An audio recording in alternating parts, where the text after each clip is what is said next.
A recent task force recommendation could mean paying more for a taxi ride in Rochester. Thank you for joining us tonight. The task force was put in place earlier this year after cab drivers and others signed a petition to change the current taxi ordinance. The hope is to pay cab drivers a livable wage while maintaining a high level of service. ABC 6 News reporter Jenna Losi explains new recommendations in tonight's top story.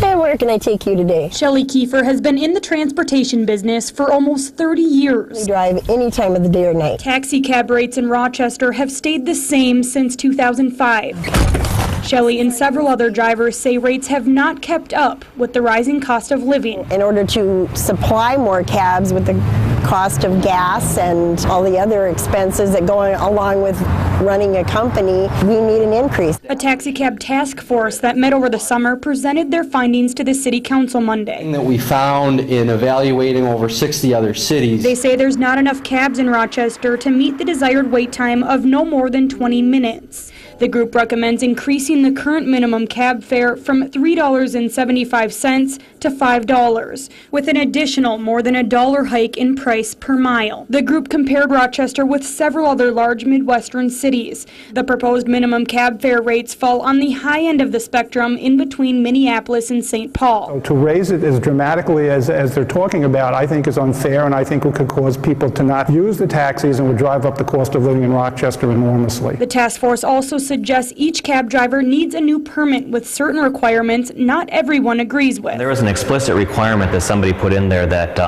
English proficiency was something that was required to drive a taxi cab. Now, in a lot of cases that makes sense, but to have a hard requirement on something like that I didn't think was appropriate, particularly in a community as diverse as ours. It's a fun job. For those dealing with trying to maintain a high level of service, a price jump is long overdue. The task force also recommends a flat cab rate to and from the airport in downtown Rochester. City Council officials are scheduling a public hearing on this issue before anything's decided. In the Rochester newsroom, Jenna Losi, ABC 6 News.